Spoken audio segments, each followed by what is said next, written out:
है खबर 1 मिनट, यानी कि 1 मिनट में खबरों का पूरा विश्लेषण।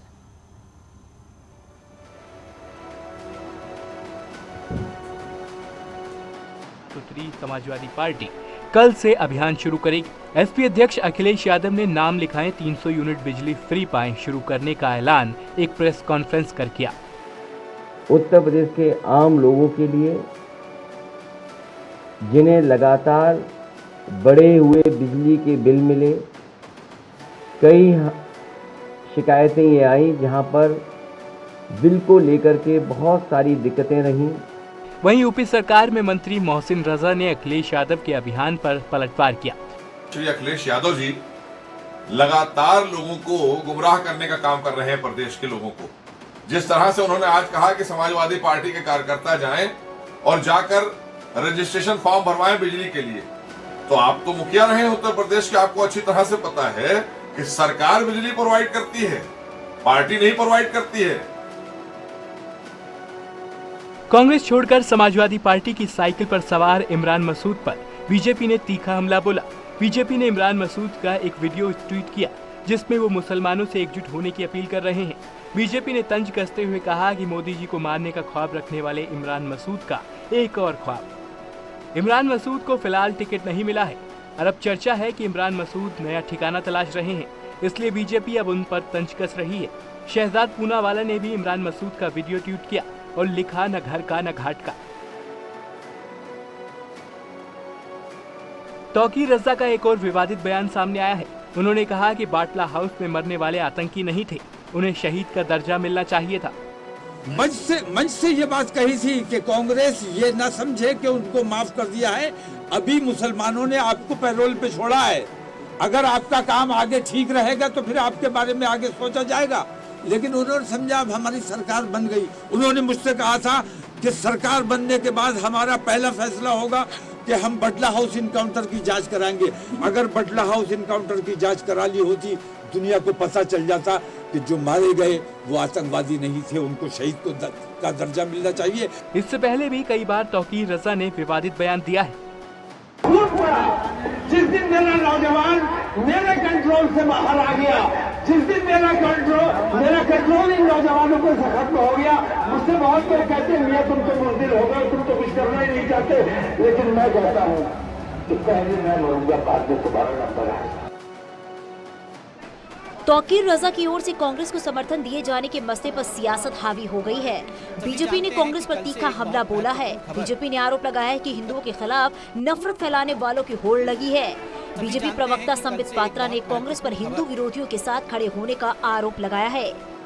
ज्यादा घृणा कौन उगल सकता है और हिंदुओं के खिलाफ बोलने वालों को कौन सी पार्टी प्रश्रय दे सकती है? इस प्रकार का विषय, इस प्रकार का प्रतिस्पर्धा, कंपटीशन हम उत्तर प्रदेश में समाजवादी पार्टी और कांग्रेस के बीच में देख रहे हैं। समाजवादी पार्टी गुंडों, दंगाइयों को अपना टिकट देकर गुंडा राज और दंगा राज की वापसी करने का मंसूबा जारी। वहीं बीजेपी प्रवक्ता शहजाद पूनावाला ने ट्विटर पर प्रियंका गांधी के साथ तौकीर रजा की फोटो शेयर की और कैप्शन में लिखा, कांग्रेस वर्सेस वाड्रा का हाथ, हिंदू विरोधी नफरत के साथ अब तो प्रमाण देखिए। पीएम नरेंद्र मोदी ने अपने संसदीय क्षेत्र वाराणसी के बीजेपी कार्यकर्ताओं के साथ संवाद किया। कार्यक्रम में पीएम मोदी ने कार्यकर्ताओं और बूथ अध्यक्षों के साथ नमो ऐप के माध्यम से बातचीत की और उनके सुझाव और सवालों का जवाब दिया। पूरा संवाद शहर के विकास, टीकाकरण, स्वच्छता, सौंदर्यीकरण और चुनावी गतिविधियों पर केंद्रित रहा। इसके अलावा पीएम मोदी ने कार्यकर्ताओं से कंपटीशन के जरिए नमो ऐप पर माइक्रो डोनेशन कराने की अपील की। हमें मालूम है कि नमो ऐप पर भारतीय जनता पार्टी का एक माइक्रो डोनेशन, सूक्ष्म दान का अभियान चल रहा है। 5 रुपया भी आप पार्टी को दान दे सकते हैं। ये अपने आप में एक संस्कार भी है, संगठन की शक्ति भी है। क्या हम पोलिंग बूथों के बीच में एक स्पर्धा आयोजित कर सकते हैं कि कौन पोलिंग बूथ ज्यादा से ज्यादा लोगों से माइक्रो डोनेशन करवा सकता है? बिहार में बीजेपी के साथ मिलकर सरकार चला रही जेडीयू उत्तर प्रदेश विधानसभा चुनाव में अकेले लड़ेगी। हालांकि कितनी सीटों पर उम्मीदवार उतारे जाएंगे इसका फैसला अभी नहीं हुआ है। यूपी में गठबंधन का हिस्सा न बनाए जाने को लेकर जेडीयू के नेता बीजेपी से काफी नाराज हैं। आज भी इस वक्त भी उनके साथ वार्ता करके चुनाव लड़ने के लिए तैयार है। वार्ता के द्वार उन्होंने बंद किए, हमने बंद नहीं किए हैं। नंबर 1 तो भारतीय जनता पार्टी के नेता बेहतर तरीके से बताएंगे कि उन्होंने एनडीए के गठबंधन में हमें क्यों नहीं रखा। हमारे सामने इसके अलावा और कोई रास्ता नहीं है कि हम अपने सवालों के प्रचार प्रसार के लिए, अपनी पार्टी के अस्तित्व के लिए हम यह चुनाव लड़ें। उत्तराखंड बीजेपी 20 जनवरी तक कैंडिडेट की अपनी पहली सूची जारी कर सकती है। कल दिल्ली में बीजेपी केंद्रीय पार्लियामेंट्री बोर्ड की बैठक होनी है, जिसमें टिकटों पर फाइनल फैसला होगा। मीटिंग में भाग लेने के लिए सीएम पुष्कर धामी, बीजेपी प्रदेश अध्यक्ष मदन कौशिक, महामंत्री संगठन अजय कुमार दिल्ली पहुंच गए हैं। माना जा रहा है कि पहली लिस्ट में बीजेपी उन सीटों पर कैंडिडेट फाइनल कर सकती है जहां सिटिंग विधायक हैं या जहां पर कोई विवाद नहीं है। कुछ और सीटों के लिए बीजेपी कांग्रेस की लिस्ट का इंतजार कर सकती है। आज हम लोग दिल्ली जाएंगे। कल सुबह केंद्रीय पार्लियामेंट्री बोर्ड की बैठक है। राज्य का सारा पक्ष हमने कल रखा था बैठक में, और मैं समझता हूं कि कल आदरणीय राष्ट्रीय अध्यक्ष प्रधानमंत्री जी जो उस बैठक का एक अहम रूप से होती है, कल उस पर निर्णय हो जाएगा। पहले और क्या, हमने तो पूरा अपना भी विचार रख दिया वहाँ। अब केंद्रीय पार्लियामेंट्री बोर्ड को तय करना है, उम्मीद है परसों तक हो जाएगा। टिकट कटने से नाराज बीजेपी नेता एसके शर्मा ने पार्टी के सभी पदों से इस्तीफा दे दिया। वो मथुरा की मांड विधानसभा सीट से टिकट की दावेदारी पेश कर रहे थे। एसके शर्मा इस्तीफा देने के बाद भावुक नजर आए और बीजेपी पर धोखा देने का आरोप लगाया।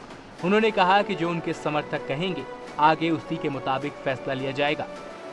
मैं मनाने का कोई मौका नहीं दिया। मैं तो हमेशा जो है, मैं कभी कोई शिकायत नहीं की थी। हमेशा इतना बड़ा अन्याय अत्याचार हुआ, एक बार नहीं, हमेशा अपना जितने मतलब कायदा खिलाफी हुई, मैंने तो कभी किसी शिकायत नहीं की। मेरे पूरे सपोर्ट सहयोग में था। वो चंद लोग हैं, वो चंद लोग हैं, वो केंद्रीय नेतृत्व में चंद लोग हैं, उसमें प्रदेश के भी अपना एक आध हैं जिन्होंने ये अपना डिसीजन लिया है। उत्तर प्रदेश के हाथरस जिले में हुए बहुचर्चित बिटिया कांड के पीड़ित परिवार ने कांग्रेस के टिकट पर चुनाव लड़ने से इनकार कर दिया है। कांग्रेस महासचिव प्रियंका गांधी ने पीड़ित परिवार के सदस्य को टिकट देकर विधानसभा चुनाव लड़ाने की बात कही थी, लेकिन पीड़िता के भाई ने कहा कि कांग्रेस ने हमें इस लायक समझा, हम उसका स्वागत करते हैं, लेकिन हमारा मामला अभी कोर्ट में चल रहा है। करीब 1.5 साल हो चुका है, लेकिन न्याय नहीं मिला, इसलिए हम चुनाव नहीं लड़ सकते। देखिए, कांग्रेस पार्टी ने हमको इस लायक समझा, पर हमको स्वागत करते हैं, ये अच्छी बात है। पर ये हमारा जो ध्यान है अभी हमारा बहन के न्याय के ऊपर है, और अभी तक हमें न्याय मिला नहीं है। करीब 1.5 साल हो गए, अभी तक कोई मतलब कि फाइनली बात नहीं हुई, न्याय नहीं मिला अभी तक। और अभी हम लोग न्याय की उम्मीद में लगे हैं, तो अभी हम लोग चुनाव की उम्मीद नहीं कर सकते। पीडीपी प्रमुख महबूबा मुफ्ती ने बीजेपी पर हमला बोला। उन्होंने कहा कि यूपी में बीजेपी से छुटकारा 1947 की तुलना में बड़ी आजादी होगी। अभी पिछले 50-60 साल तो चले गए, मगर 70 साल से पहले हिंदुस्तान के लोगों को मौका मिला इस मुल्क को आजाद करने का अंग्रेजों से, और आज हमें मौका है बीजेपी से जान छुड़ाने का। महबूबा मुफ्ती के बयान पर यूपी के कैबिनेट मंत्री श्रीकांत शर्मा ने पलटवार किया। उन्होंने कहा कि मुफ्ती को भारत की तरक्की पसंद नहीं। देखिए, ये फ्रस्ट्रेशन है उन तमाम ताकतों का जो विघटनकारी ताकतें हैं, जो देश में अमन चैन पसंद नहीं करती, भारत का जिनको विकास पसंद नहीं है। इसके अलावा कैबिनेट मंत्री मोहसिन रजा ने भी मुफ्ती पर पलटवार किया। महबूबा मुफ्ती को मैं बताना चाहता हूँ कि भारतीय जनता पार्टी ने कश्मीर के लोगों को 370 हटाकर आजादी दे दी है। अगर आपको घुटन महसूस हो रही है तो आपकी आजादी के लिए पाकिस्तान खुला हुआ है, आप जा सकती हैं। इसके अलावा बीजेपी सांसद ब्रजलाल ने एसपी पर 15 आतंकवादियों के मुकदमे वापस लेने का आरोप लगाया। उन्होंने कहा कि अखिलेश के पिता ने आतंकियों के मुकदमे वापस लिए। कैसे भूलेंगे जब इन्होंने 15 आतंकवादियों के मुकदमे वापस लिए। और इसकी शुरुआत खाली अखिलेश जी ने नहीं, इनके पिताजी ने शुरू की थी 1994 में। 26 जनवरी 93 को मैं एसएसपी मेरठ था, पीएसी पर पिकेट पर हमला हुआ था, हवलदार शर्मा मारे गए थे। शहर दंगे की आग से मुश्किल से बचा था। उसमें मैंने चार्जशीट लगाई थी। आरडीएक्स ग्रेनेड, चाइनीज ग्रेनेड बरामद हुए थे। जब इनके पिता 93 के लास्ट में पावर में आए तो 94 में उन आतंकवादियों को मुकदमे वापस लिए और उसमें न्यायालय ने अनुमति नहीं दी और 5 को आजीवन कारावास की सजा दी। अखिलेश यादव जी आतंकवादियों के 15 मुकदमे वापस लिए। बीजेपी नेता मनजिंदर सिंह सिरसा ने समाजवादी पार्टी पर निशाना साधा है।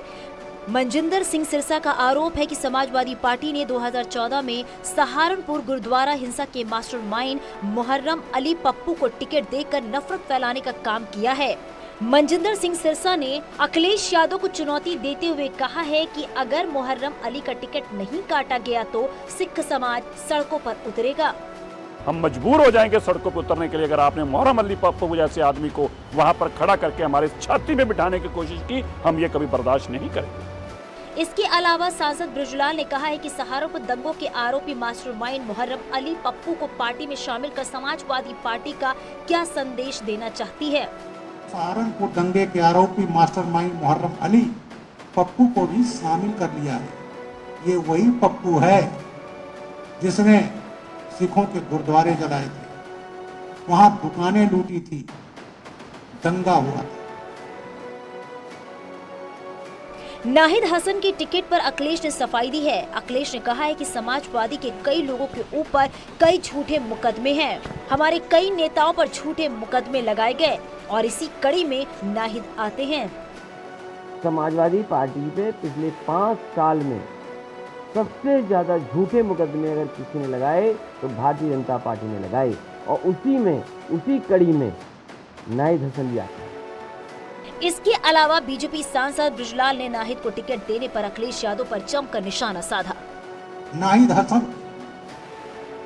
जो कैराना से हिंदुओं के पलायन का जिम्मेदार रहा, जो फुरकान, मुकीम काला, वसीम काला जैसे गुंडे थे, उनको पालने वाला था, जिन्होंने 10 अगस्त 2014 को वहां पर 3 व्यापारियों की दिन दहाड़े हत्या की।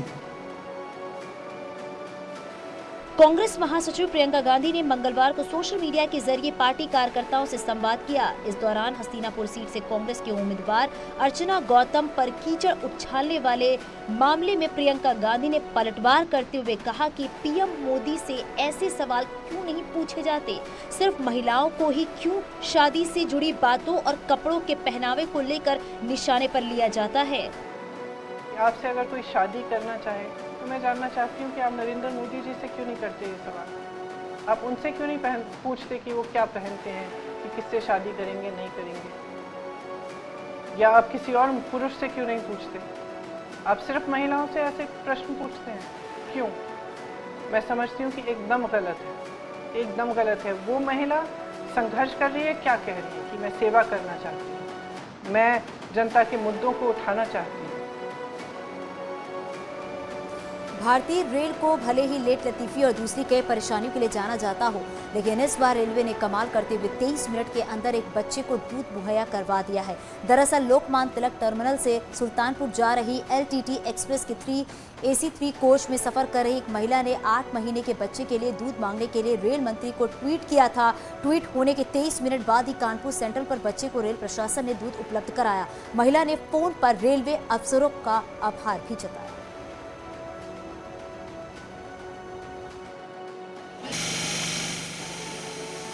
अपने 8 माह के बच्चे की दूध की बिलखलाहट और पुकार सुनने के बाद मां ने जहां एक और रेल मंत्रालय में ट्वीट किया तो 23 मिनट के अंदर गाय का दूध लेकर रेलवे के अधिकारी कानपुर के सेंट्रल स्टेशन पर ट्रेन से पहले वहां पहुंचे और महिला को गाय का दूध दिया, जिसको पाने के बाद महिला ने रेल विभाग का धन्यवाद दिया। वीडियो जर्नलिस्ट आशीष पांडे के साथ अमित गंजू, न्यूज़ 18 कानपुर। और बड़ी खबर मिल रही है, आपको बता दें